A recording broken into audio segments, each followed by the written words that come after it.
Well, the honourable gentleman makes a very important point in relation to the university sector in Wales. I have recently visited Bangor University and Aberystwyth University, and these issues were discussed. I can assure the honourable gentleman that the Wales office is in constant discussion with other departments in relation to the issues that are raised by the university sector, including the matter of EU visas. Gerald Gillen. Mr. Speaker, can I welcome the fact that the UK and the devolved administrations agreed the principles on which the common frameworks will be constructed, which will be of particular interest to the business groups, universities and the Farmer Union of Wales. Can I just encourage him to continue with this, to have more exchanges with the devolved administration, so we can now get agreement on how the common frameworks should be established? Obligation for the Minister's reply to exceed a sentence.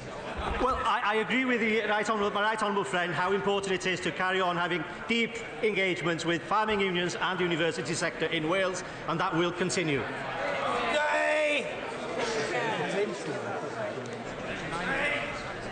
I hold regular discussions with the First Minister, Assembly members, as well as local authorities, industry representatives and third sector organisations on matters relating to the UK leaving the European Union. Lady seeking to group this with the question from the honourable gentleman member for Glasgow North, number 13, I think I'm right in saying. Martin Day! Thank you, Mr. Speaker. Following the last Joint Ministerial Committee on EU negotiations between the Welsh, Scottish and UK governments, an agreed set of principles regarding areas where EU law currently intersects with that of devolved competence was published.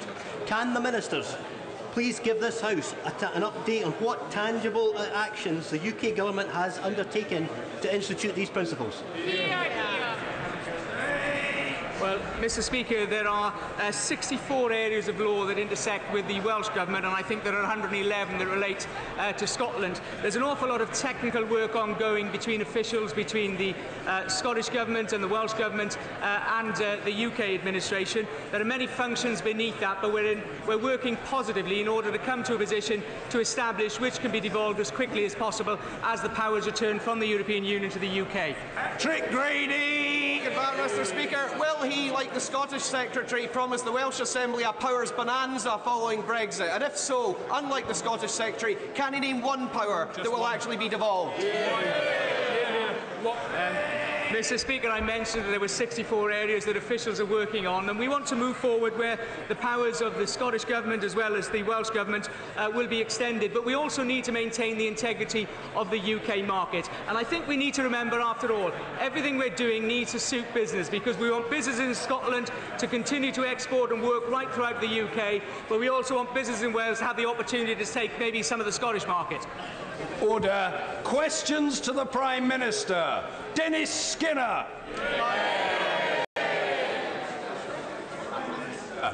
Thank you, Mr. Speaker. Mr. Speaker, I know that members across the House will have been appalled by last night's cowardly terrorist attack in New York. Our thoughts are with all those affected, and we stand united with the people of New York. Mr. Speaker, members on both sides of the House have been deeply concerned about allegations of harassment and mistreatment here in Westminster. This demands a response, and that is why my right honourable friend, the Leader of the House, has been meeting with her counterparts, and we are hopeful that all sides can work together quickly to resolve this. And I've written to all party leaders, inviting them to a meeting early next week so we can discuss a common, transparent, independent grievance procedure for all those working in Parliament. We have a duty to ensure that everyone coming here to contribute to public life is treated with respect. Mr. Speaker, this morning I had meetings with ministerial colleagues and others. In addition to my duties in this House, I shall have further such meetings later today. Dennis Skinner. Is the Prime Minister aware there's been some very powerful research done on the question of high-speed rail?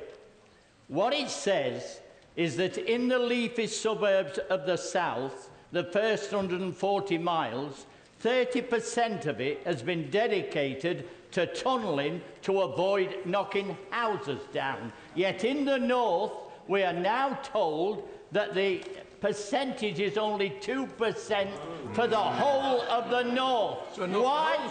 Because HS2 says it's too costly, knock the houses down. will she arrange for a meeting with people from my area in order to avoid another 30 houses being knocked down in Newton, part of Bolsover? And isn't it high time that this government stop treating our people like second-class citizens? Can I say to the honourable gentleman that I'm sure the Department of Transport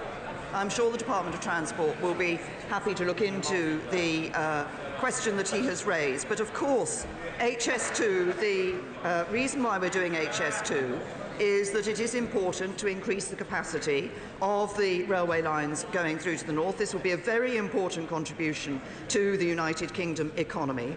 And I can assure him, if he looks at everything that this government has done, with the Northern Powerhouse, the Midlands Engine, the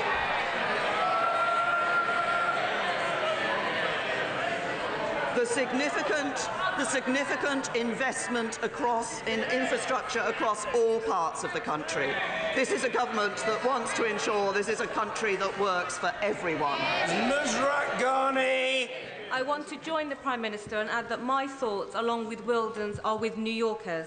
The shocking scenes in New York will have brought back awful memories of terrorist attacks here. And as we degrade and destroy Daesh, at its base, it will export its death cult ideology. Will my right honourable friend urge our international partners to join with us in delivering the recent UN resolution to investigate and prosecute Daesh terrorists so we can hold them to account for their vile crimes?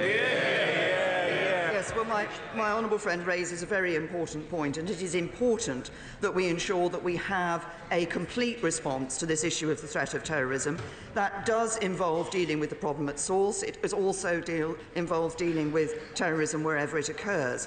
But our message is very clear that our values will prevail, that the terrorists will not win. But as we do this, we do need to ensure that we work, as she has said, with international partners. We want to try to make sure that there is in Syria and Iraq, that we develop safe spaces as they re-emerge from this terrorist threat which has been on their streets but has also obviously affected us here and elsewhere across the world. But crucially, and we've done a lot of work in this, in helping those actually in situ to be able to gain evidence that can be used to ensure that anybody who is involved in the horrors of attacks that we see, that anybody who's involved in horrors of attacks actually can be properly brought to justice. Henry Corbyn. Thank you, Mr. Speaker. On the question of the sex harassment allegations that the Prime Minister quite rightly referred to, just to put on the record, I'm happy to meet with the Prime Minister and all party leaders to discuss this. We need better protections for all in this House. This House must involve workplace trade unions in that, but it's also incumbent on all parties to have robust procedures in place to protect and support victims of sexual abuse and harassment. And I join with the Prime Minister in sending our solidarity to the people of New York and their Mayor, Bill de Blasio, for the appalling terrorist attack that took place yesterday.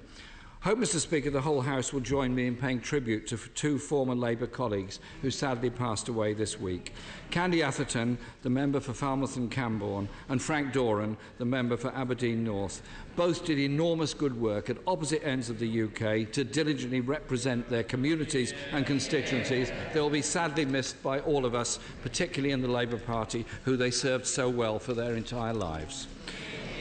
Mr. Speaker, in 2010, the Labour government intervened through HMRC to shut down an Isle of Man scheme used to import yachts into the European Union and thus avoid tax.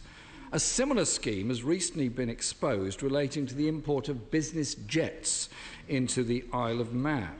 So can the Prime Minister assure the House that HMRC investigates these new allegations diligently?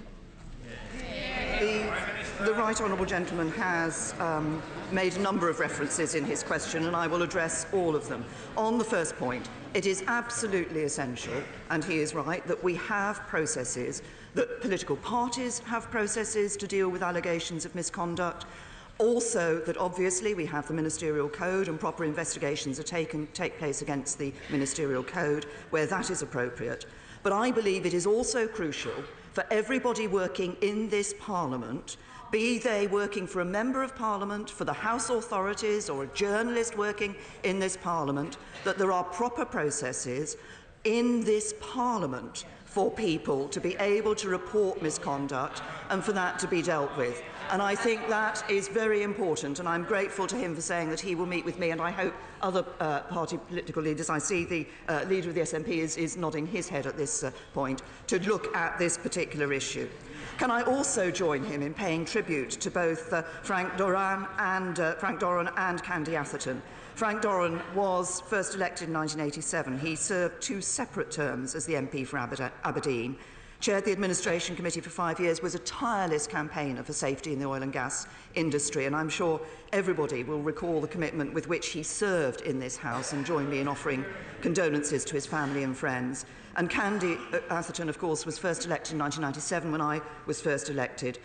She served for 8 years as a Member of Parliament, but she was a strong campaigner for women's rights and disability issues and continued to champion those causes on Cornwall Council after she had left this House. And once again, I'm sure members across the House will join me in offering my condolences to her family and friends. The Right Honourable Gentleman talks then about tax avoidance. I can assure him that where cases are referred to HMRC in relation to tax avoidance, they do take those seriously, they do look into those measures seriously. We have taken action collectively as a government over the last few years, since 2010 when we first came in, and we've secured almost £160 billion in additional compliance revenues since 2010 through a number of measures that we have taken to ensure that we clamp down on tax evasion and avoidance. Jeremy Corbyn. Mr. Speaker, 957 business jets in the Isle of Man seems a bit excessive for any island anywhere, and I hope it's investigated and due tax is collected from those people that are trying to avoid it. Because estimates of the scale of tax dodging range from 34 billion, which is around the size of our school's budget, to 119 billion, which is the size of the NHS budget. The Isle of Man VAT avoidance allegations are part of a wider leak from the Bermuda-based law firm said to be on a similar scale to the Panama Papers. Will the Prime Minister commit the HMRC to fully investigate all evidence of UK tax avoidance and evasion from this leak and prosecute where feasible? I had given the Right Honourable Gentleman an assurance in my first answer that HMRC does take these issues very seriously, does investigate and does take action, and where appropriate, tax loopholes are closed. What is important is that if we look at the record that we have, we see, I mentioned the 160 billion in additional compliance revenues since 2010. We've announced or implemented over 75 measures since 2010 to tackle tax avoidance and evasion. The Right Honourable Gentleman referred to one that had been done by the Labour government. We have been continuing to act on this particular issue, so we will be raising billions of pounds more as a result of that. But I reassure him, I think most people would recognise that HMRC actually does rather want to collect tax. That's its job, and it does look to make sure it can do so as much as possible. Jeremy Corbyn. Well, Mr. Speaker, it's rather strange then that Britain reportedly has blocked a French-led proposal which would have placed Bermuda on the European Union tax haven blacklist. Perhaps the Prime Minister could explain why that would be the case. The Panama Papers exposed many wealthy individuals and big businesses who avoided tax through offshore trusts. Labour backs any necessary changes to toughen our laws against aggressive tax avoidance. And just yesterday, Mr. Speaker, we tried to strengthen legislation on beneficial ownership of trusts with amendments we placed to the Finance Bill. Why did the government vote against them?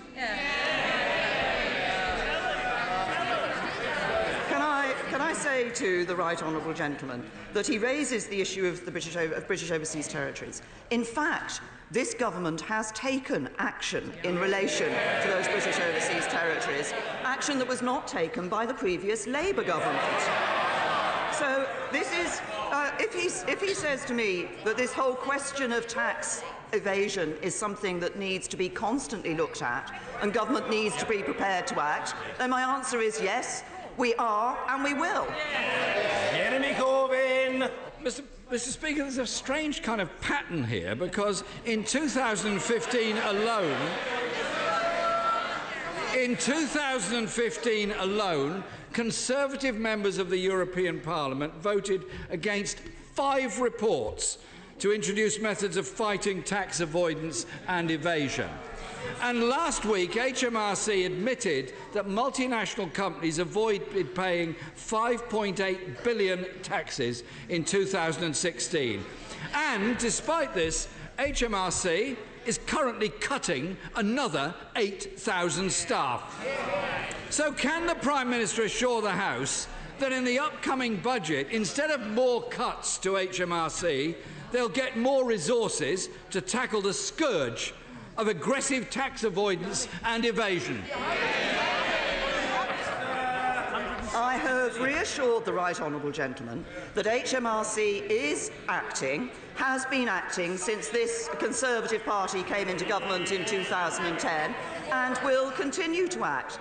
But of course, the right honourable gentleman, in asking these questions, might want to reflect on why it was, before the dissolution of Parliament earlier this year, it was the Labour Party that stopped and refused to support tax avoidance, anti-tax avoidance and evasion measures brought forward by this government. His party stopped it.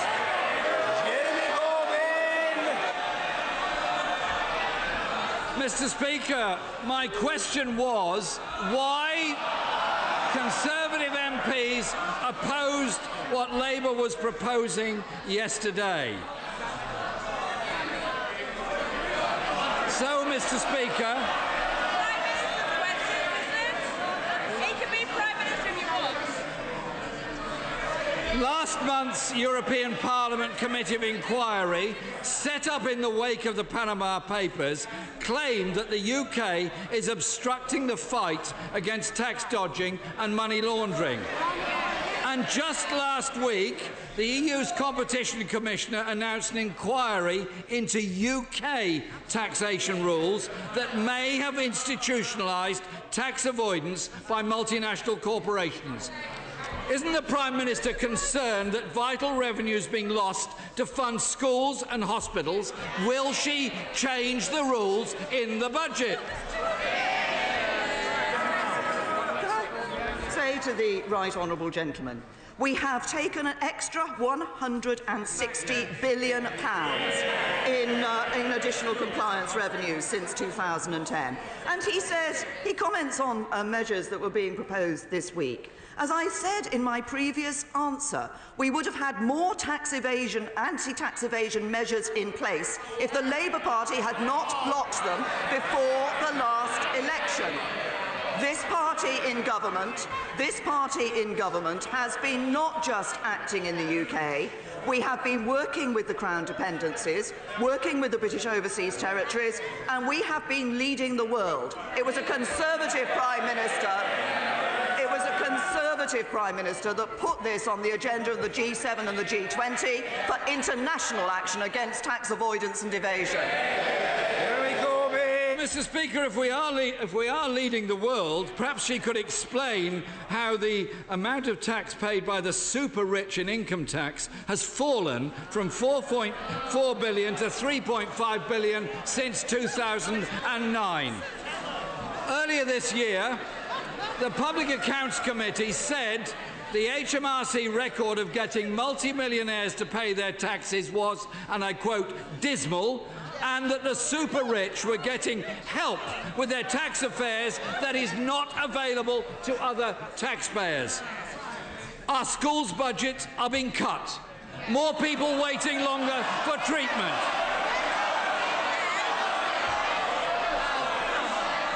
More people... Order! We do tend to have large doses of this overexcitement every week, but I just give notice that, as usual, I'd like to get to the end of the order paper and to facilitate backbench inquiries as well, so members are eating only into their own time. I've got all the time in the world. Jeremy Corbyn. Mr. Speaker, since members opposite get so excited, I must say it again. our schools' budgets are being cut. More people waiting longer for treatment on the National Health Service. More elderly and disabled not getting the social care they need. Does the Prime Minister think it is acceptable that when it comes to paying taxes, there's one rule for the super rich and another for the rest of us? The top 1% of earners in this country are paying 28% of the tax burden. That is the highest percentage ever under any government. And once again, the right honourable gentleman is wrong. Over the next 2 years, £2.5 billion extra is being put into our schools as a result of decisions taken by this Conservative government. But I'll tell him, he talks about spending on schools and hospitals. I'll tell him where the real problem lies. Today, we spend nearly £50 billion in payments on interest to those we have borrowed from as a result of the legacy of the Labour Party.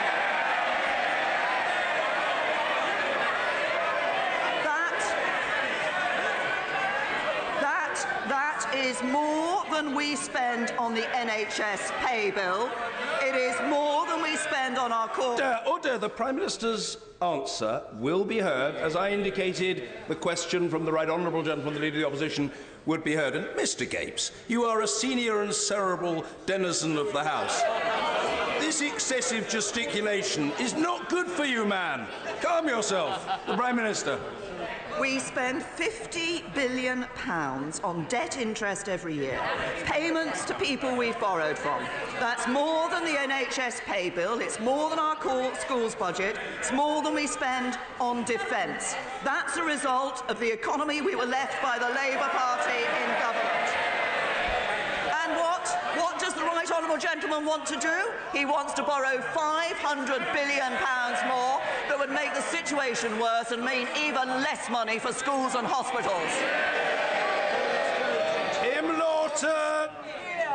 Mr Speaker, on August the 22nd, 2015, in my constituency, 11 men tragically lost their lives in the Shoreham Airshow disaster. Over 26 months later, no decision has been taken on criminal charges, and the coroner's inquest has been delayed again until November of next year.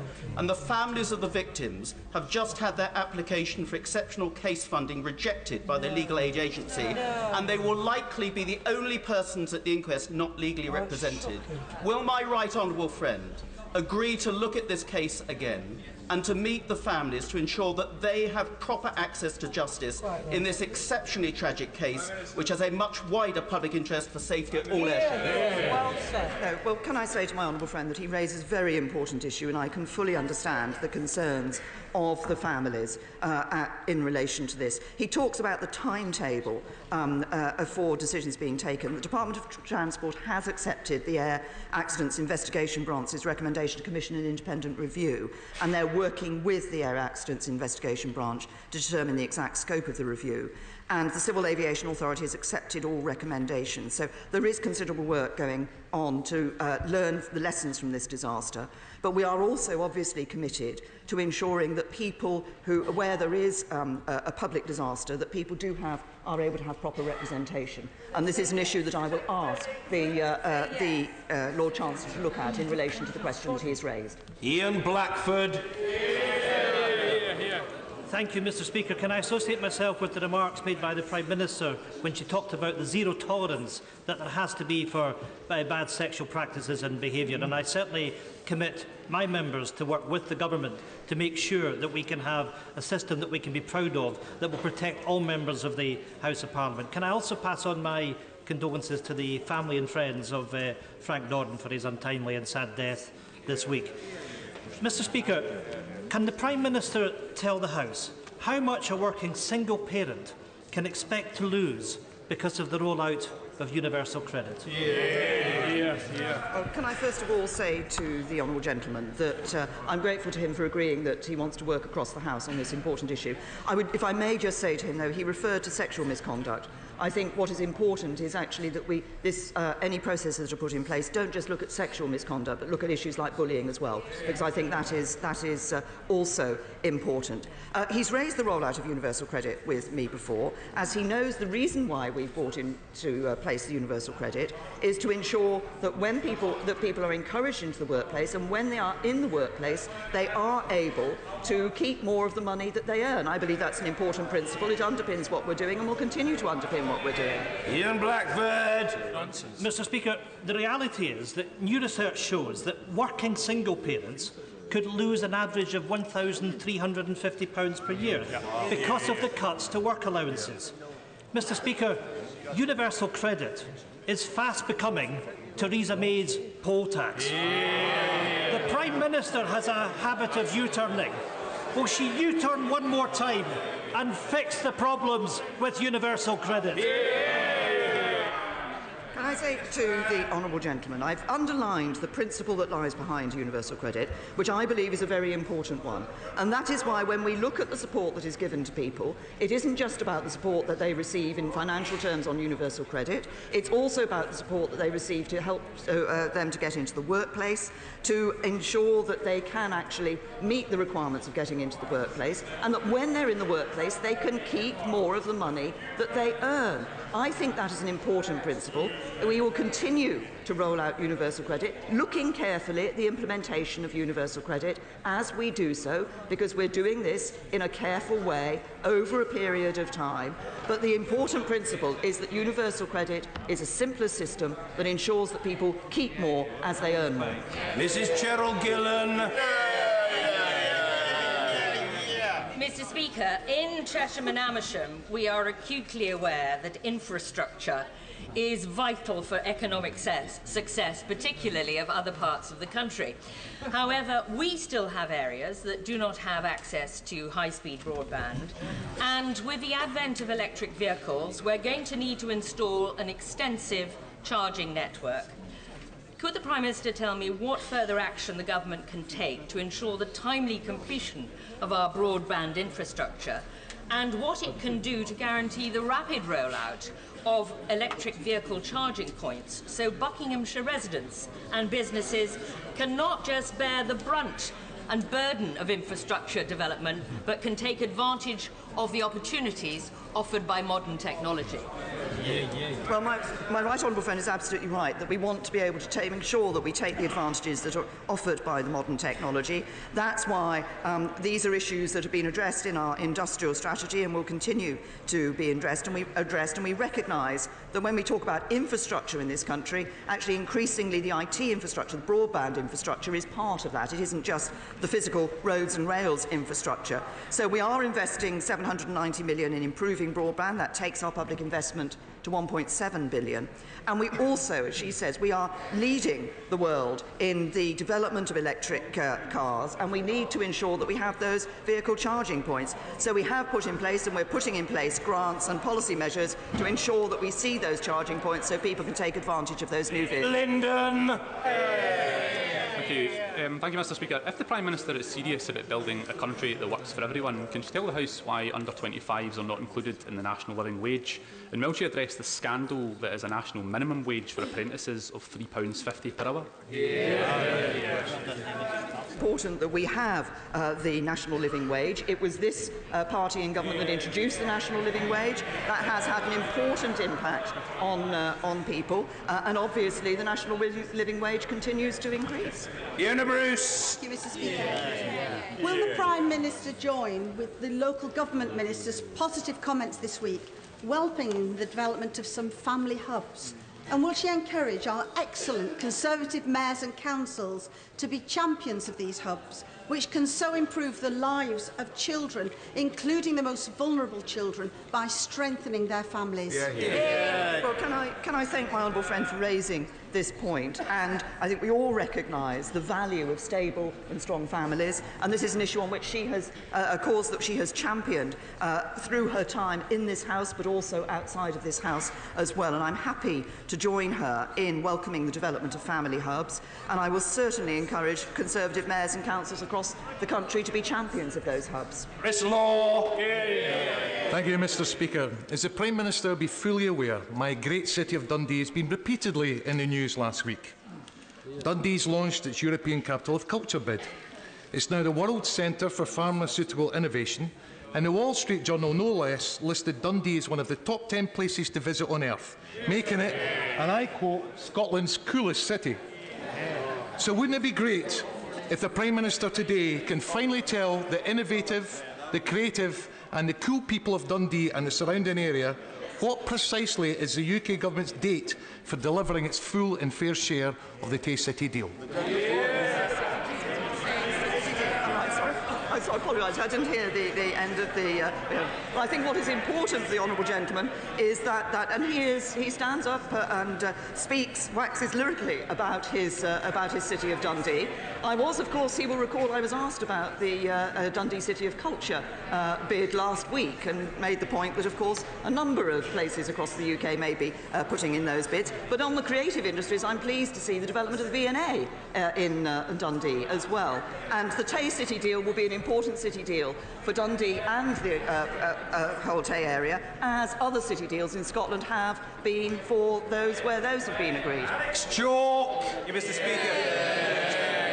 Cheltenham General's A&E is hugely valued by me and my constituents. We want to see it preserved and enhanced. Does my right honourable friend agree with me that local NHS managers who are currently formulating the draft STP must listen very carefully to the voices of my constituents and others in Gloucestershire and ensure that any proposals can truly command local support? My honourable friend again raises an important issue, because we're very clear that proposals should be developed at a local level by local clinicians, but taking account of and listening to the views of local residents, of local constituents on those particular matters. I think this is important, that local people are heard and can know that decisions have been taken in the light of any concerns that they raise. And I understand any proposals for urgent care developed by the Gloucestershire STP will in fact be subject to full public consultation in due course. Newlands. Very much, Mr. Speaker. The Government will today publish its first report detailing progress towards ratifying the Istanbul Convention on Violence Against Women following Ailey Whiteford's private member's bill. After 5 years, hopefully, today's report signals that we won't have to wait long for ratification. However, women fleeing domestic violence don't have the luxury of time. So just as the Prime Minister has vowed to root out the sexual harassment and misogyny in this place, will she commit to long-term sustainable funding to ensure all women have somewhere safe to go when fleeing violence? Good question. Can I say to the honourable gentleman that over the past few years, both when I was as Home Secretary and under my right honourable friend, the current Home Secretary, we have taken steps in relation to certain funding in relating to domestic violence, that funding is ring-fenced over a period of time, so there can be a greater certainty for organisations working in this area. There is much for us to do, because sadly we still see domestic violence and abuse taking place. What is one of the other steps we're taking, of course, is to bring in new legislation in relation to domestic violence, which I hope will clarify the situation, but we need to address this across a wide variety of action. Dowden. Thank you, Mr. Speaker. How we treat our farmed animals is an indication of our civility as a nation.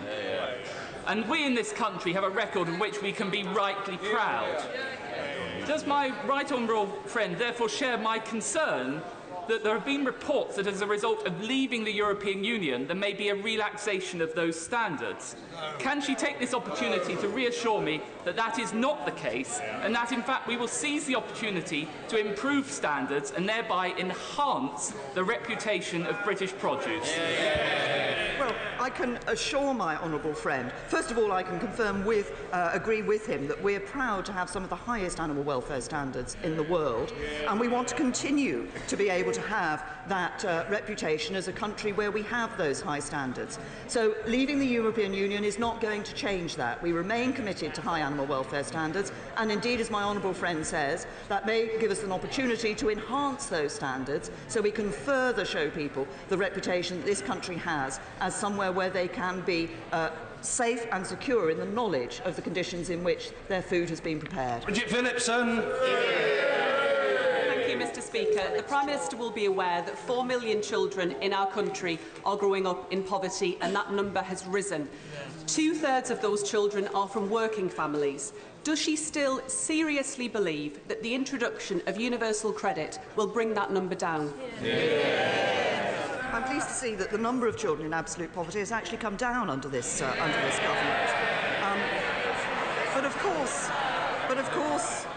course, we need to be aware of the impact of decisions that we have. We are looking carefully at the implementation of universal credit, but I continue and I will repeat the point that I made in response to the question from the leader of the SNP, which is that the point of universal credit, it's more straightforward, it's a simpler system, but also it helps people to get into the workplace and ensures that they keep more of the money that they earn, and I think that is important. Hibbing, Hollin, Rake. Thank you, Mr. Speaker. This government's industrial strategy makes the historic commitment for a fairer distribution of infrastructure spending across the regions. This is our roads, our railways and digital networks. In advance of the White Paper, would my right honourable friend confirm this commitment and to a rebalancing of our economy by more investment spending in the regions, not least, Mr. Speaker, in Yorkshire? Well, my honourable friend stands up well for his county and for his constituency on this matter, but I'm very happy to confirm to him that we will maintain that commitment in our forthcoming Industrial Strategy White Paper, because we do want to see a fairer distribution of infrastructure spending across the country. And we want that because we know that infrastructure investment is important to unlocking economic opportunities and economic growth and productivity in our towns, our villages and our cities. And we, of course, have backed this with ambitious commitments to increase our spending on infrastructure by 50% over the next 4 years. But I can assure him we will be looking at that infrastructure spending across the whole country. Lisa Nandy. I'd like to thank the Prime Minister for her opening words about the horrific revelations this week. But can I say to her that 3 years ago I brought evidence to her in this House that whips had used information about sexual abuse to demand loyalty from MPs. I brought that information to her in this House, and I warned her at the time that unless real action was taken, we risked repeating those injustices again today. On 3 occasions, I asked her to act, and on 3 occasions, she did not. So can I ask her, in this of all weeks, for the 4th time, will she finally take concrete action to tackle this? I will, of course, look back at the questions that the Honourable Lady has said that she raised with me in this House. I assume she raised those with me when I was Home Secretary.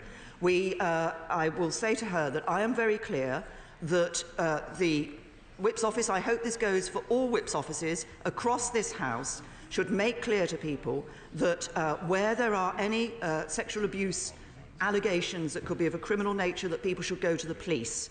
It is not appropriate for those to be dealt with by Whip's offices. Those should go to the police. That continues to be the case. As I say, I will look at the questions that she raised with me, but I'm very clear that we will take action against those where there are allegations that we see and the evidence is there that there has been misconduct.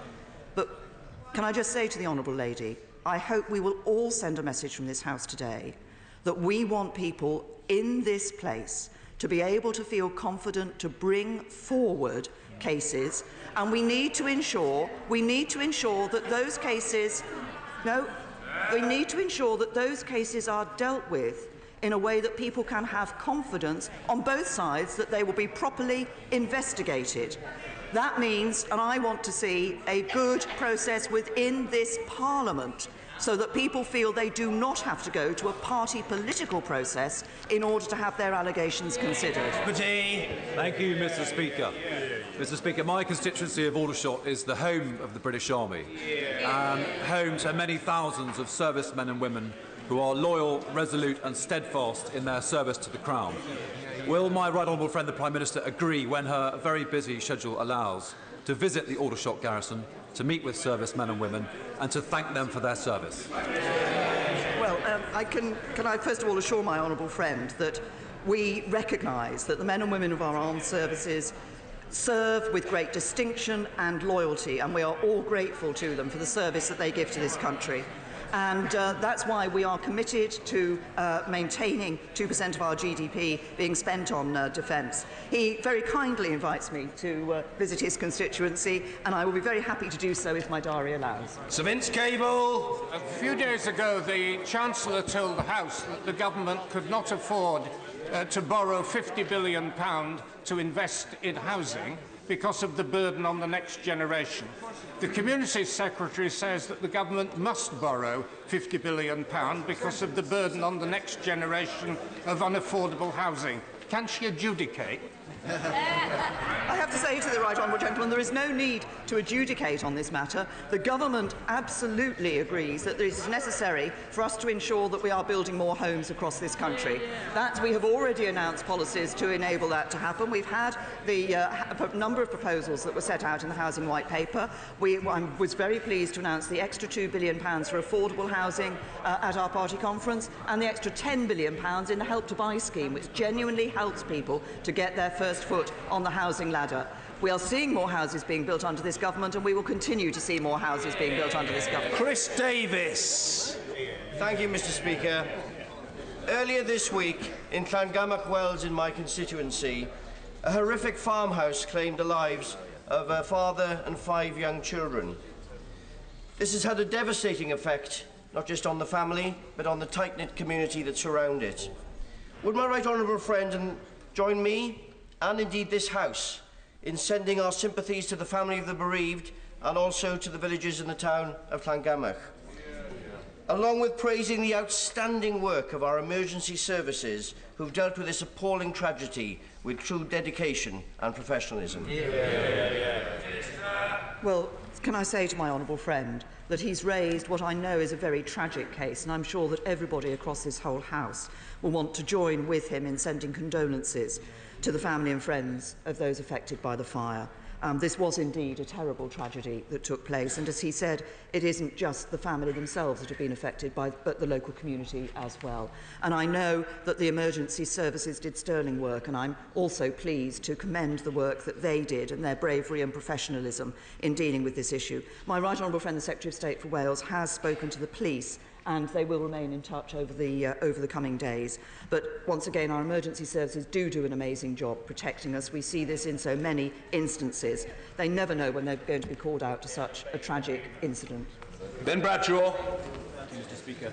With today's news that the Electoral Commission is investigating Arron Banks, the main financial backer of Brexit, along with the significant British connections being uncovered by the American Justice Department Special Counsel Robert Mueller investigating Russian interference in the US presidential election, will she assure me that the UK government and all its agencies are cooperating fully with the Mueller investigation, or will do so if asked? Say to the right honourable gentleman that we take very seriously issues of Russian intervention or Russian attempts to intervene in electoral processes or in the democratic processes of any country, and we would do so for any other states that were involved in trying to intervene in elections. We do, of course, work closely with our United States partners, and I can assure him that as part of that relationship, we do cooperate with them when required. Jack Lepresti. Thank you, Mr. Speaker. Last month I was in the Kurdistan region in Iraq, and I refer the House to my declaration of members' interests. But I saw people's enthusiasm for independence and a fresh dialogue with Baghdad. The subsequent military actions against the Peshmerga by Iranian-backed militia and the Iraqi army are wholly unjust and completely unacceptable. Will the Prime Minister accept that the Peshmerga and the Kurdistan region, to whom we owe so much, both for resisting Daesh when the Iraqi army dumped their weapons and ran, and also for helping to keep our own streets safe, remain vital to our security, and can she do all she can to encourage a resolution based on full respect for the Iraqi constitution and the democratic will of the Kurdish people? Can I say to my honourable friend that we are working, and it's right that we're working with our international partners in the region to defeat Daesh together with the global coalition. Daesh is losing territory. The action that's being taken is having an impact on it. Its finances have been hit, its leadership is being killed, and its fighters are demoralised. But we do want to see political reconciliation in Iraq. and a political settlement to the Syria conflict to deny Daesh safe space and prevent their re-emergence. He raises a particular point in relation to Iraq and to the Kurdistan region. And can I say to him that we have always been clear as a government that any political process towards independence should be agreed with the government of Iraq. We want to see political reconciliation in Iraq, and we've been urging all parties to promote calm, to pursue dialogue, and to take this issue forward through dialogue. McGovern. Thank you, Mr. Speaker. An hour ago, the government published this report, The Patronising Disposition of Unaccountable Power. It's a report of Right Reverend James Jones, which the Prime Minister herself commissioned to ensure that the pain and suffering of the Hillsborough families is not repeated. But, Mr. Speaker, given what we've heard in this session, and given the events surrounding the Grenfell Tower disaster, I think that I worry that the pain and suffering of the Hillsborough families is already being repeated. So can the Prime Minister commit her government to supporting both a duty of candour for all public officials and, as this report requires, an end to public bodies spending limitless sums providing themselves with representation which surpasses that available to families? Obviously, the House will appreciate that I have to be careful what I say in relation to the Hillsborough issue because of the ongoing criminal proceedings, but I do want to pay tribute to the work of Bishop James Jones. Throughout the time, his work in chairing the independent panel, the work that he did as my advisor on this issue and working with the family forums, I think that he has done an excellent job. And once again, his report into the experiences of the Hillsborough families, which has been published today, as the Honourable Lady says, is important, and the government will need to look very carefully at the, I think it's 25 points of learning that come out of it, and we will want to do so, because I've always been very clear that the experience that the Hillsborough families had should not be repeated. That's why we have looked and we are committed to the concept of the public advocate, because we want to ensure that people have the support that they need, and it's important that we learn the lessons from Hillsborough. I was, as she knows, involved in making the decision that enabled the Hillsborough families to have legal support on a basis that I felt was fair in relation to the other parties involved in that inquest. And I can assure her that we will not forget the Hillsborough families who have been dignified throughout the many years that they have been waiting for justice. We will not forget them, we will not forget their experience, and we will ensure that we learn from that and learn from that to improve the experience of others in the future. Mark Francois. Thank you very much, Mr. Speaker. Can I cheekily make another diary suggestion to the Prime Minister? If she could remain in the chamber for just a few moments after questions, she will hear my right honourable friend for Newbury introduce his Armed Forces Statute of Limitations Bill, which will provide protection to those brave service personnel who served in Northern Ireland during the Troubles. Like her, I too, and I'm sure the whole House, want to see the setting up of the Northern Ireland Executive. But would she agree with me, we cannot do that at the price of pandering to Sinn Féin and allowing a witch hunt for those people who served so bravely for so many years to uphold the rule of law. I'm not sure I'm going to be able to satisfy my honourable friend on the first point that he raised, but I can assure him I'm aware of the proposed legislation that my right honourable friend, the member from Newbury, is bringing forward. We all want to see a Northern Ireland Executive restored. We do recognise that this question of legacy issues is one that has been there throughout these discussions and continues in Northern Ireland. What I want to ensure is that any investigations that take place in the future take place in a fair and proportionate way, because our soldiers did save bravely, as my honourable friend said, in upholding the rule of law. But what is important is that we should never forget all those people who lost their lives at the hands of the terrorists in Northern Ireland. And it is important, as I say, that any investigations are conducted fairly and proportionately. Are exercising their knee muscles, and there's no harm in that. And Tracy Brabin. Thank you, Mr. Speaker. As the Prime Minister will be aware, self-employed people are not eligible for shared parental leave. This places the burden of childcare on the mum, denying fathers financial support and bonding time with the child. Has the Prime Minister seen the demands of the March of the Mummies, and can she give us assurances that she's prioritising this very urgent issue?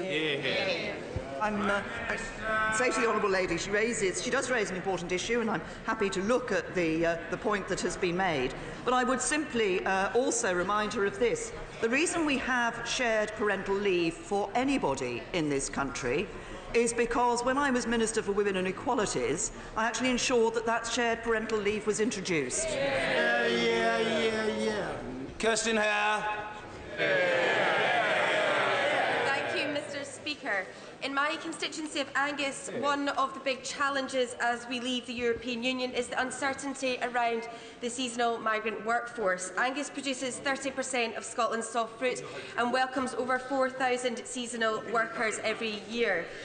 Would my right honourable friend agree that we need clarity on the new migration framework for the benefit of these loyal workers, for the prosperity of our British soft fruit industry, and to support our overall rural economy of our United Kingdom?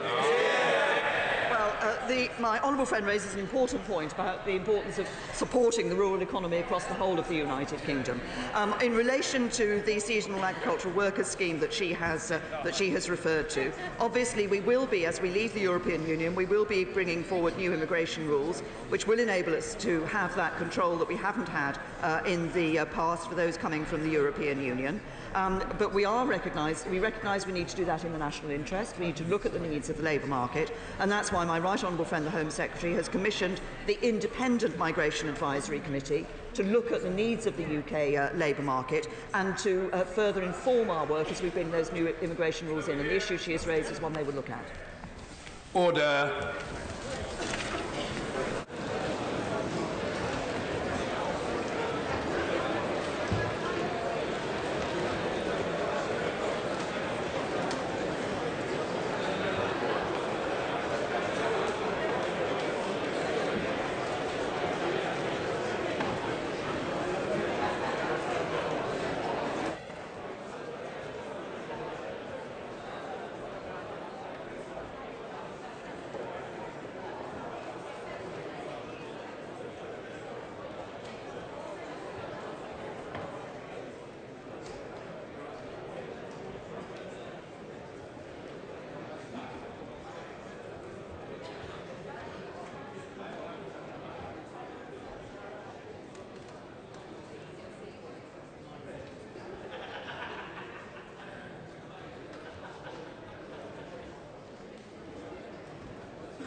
10-minute rule motion. Mr. Richard Benyon.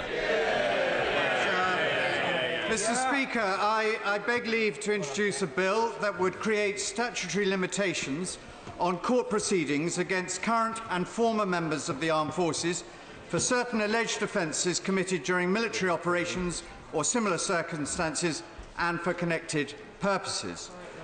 Everyone in this House, and particularly those of us who have served in the armed forces, want our armed forces to always be seen as the most professional in the world. This means we want them to abide by the strict codes of behaviour we impose on them, and in addition to abide by the international rules of war. In the Balkans, in Iraq, in Afghanistan and in Northern Ireland and elsewhere, we've asked our armed forces to operate in highly complex war-fighting scenarios. Almost to a man and a woman, they have acquitted themselves in the finest traditions of the three services. The reputation of this country and of our armed forces have been enhanced by their professionalism, by their restraint, by their compassion, and by their courage. However, there is a problem. Firstly, out of the Iraq conflict, there has emerged an industry where lawyers, sadly often dishonest lawyers, have used vast amounts of public money to attempt to bring cases against current and former members of the armed forces. If there was any truth in these cases, that would have been one thing. But the abject failure of the allegations to stick shows how vile and corrupted the process became. The government were right to close down the Iraq Historic Allegations Team. This organisation was processing over 3,000 cases, which gives an indication of the level of absurdity of some of those claims. And my understanding is that there were just 20 cases running at the time of IHAT's demise, and none of these are believed to be viable by prosecutors. My bill would bring an end to what has become known as lawfare. Never again would dreadful individuals like Phil Shiner be able to line their pockets or the pockets of their legal firms with vast amounts of public funds whilst pursuing our veterans into old age. My bill would set a statute of limitations beyond which it would be impossible to bring a case against any individual against whom an allegation was made for actions he or she took while serving on operations. I would argue that a period of 10 years would be the right period in which to legislate. Now, I fully accept there would have to be caveats and there'd have to be exceptions. My bill would define what we mean by operations. A decade gives plenty of time for legitimate cases to be brought forward where real wrongdoing occurs, and I suggest it's about the timescale after which evidential trails start to run cold. The House should be indebted to the work of the Defence Select Committee on this, under the leadership of my right honourable friend, the member for New Forest East, and the subcommittee that met under the leadership of my honourable friend for Plymouth Moorview. Their work has informed this bill. Mr. Speaker, later this month, in Belfast, a 78-year-old man will face charges including attempted murder. Shameful. Dennis Hutchings was an exemplary soldier who ended his career as a senior warrant officer. He has a severe heart condition and has only 11% kidney function. The allegations against him relate to an incident in 1974 when a patrol he was leading in Northern Ireland, at a time of intense terrorist activity, fired on an individual who was killed. In 1975, he was told that no action would be taken against him or any member of his patrol, and this was confirmed many years later with a similar message from the Director of Public Prosecutions. So what has changed? There is no new evidence being laid before the court. In fact, there's less evidence, as 2 of the 3 witnesses are dead. The firearms, the casings, the original file have been lost. But the Northern Ireland Director of Public Prosecutions claimed in January that new evidence had come to light. Many fear that we are seeing a form of retributive politics here. Extreme nationalist-leaning individuals within the Northern Ireland justice system have decided to reignite such investigations. The government have rightly said that there should be no bias in how such investigations are carried out. Unfortunately, there is already a bias. Of the 3,600 deaths in the Troubles, 90% were at the hands of terrorists. These were people who went out with the express intention of killing and maiming. The security forces went out with the express intention of saving lives. I spent most of my time in the fields and streets of Northern Ireland. Most of my early 20s was spent there, protecting the lives of prison officers, of reservists, of police officers from being assassinated in or near their homes. So please, can we end this argument that there's some kind of equivalence between terrorists and the security forces? There is a limit of 2 years for any former terrorist found guilty after the Good Friday Agreement was signed. Many feel that the on-the-runs letters, which were part of the Good Friday Agreement, effectively give terrorists a statute of limitations. Over 300,000 people served on Op Banner in Northern Ireland between 1969 and 2007. Those of us that are still alive will testify to the complexity of that operation. Many of us, myself included, witnessed acts of extraordinary restraint and professionalism by young soldiers in the face of extraordinary provocation. And like most Op Banner veterans, I have been moved by the ability of community leaders and politicians to bury the enmities of the past and to enter government with those who have killed or ordered the killings of people they knew. And of course there are ongoing tensions in Northern Ireland. We all hope that these can be ironed out in the coming weeks and months. But in the main, what Northern Ireland has done in the last few years is so impressive. They are moving on. It's moving on from the horror of killings and maimings. Terrorists who would otherwise be in prison walk free under the terms of the Good Friday Agreement. The person who slaughtered 7 members of my battalion's band while they were playing to tourists in Regent's Park is known to the authorities, but he is not pursued. So why is Dennis Hutchings being pursued? And why are we now facing the possibility of potentially many more veterans receiving the knock on the door? So my bill ends this nonsense. With Op Banner ending 10 years ago, so would all pursuits of veterans into old age by a flawed and some would argue deeply prejudicial judicial system. Absolutely. If you discuss this with any audience, you get a clear message that unites left and right, old and young, people who have a detailed knowledge of military matters and people who have none. They want to draw a line under the Troubles. For them, hounding the likes of Dennis Hutchings and others to the ends of their lives is abhorrent. For those who agree that these prosecutions and investigations are wrong, but disagree that this is the way forward, they have to answer some clear and resounding questions. What would they do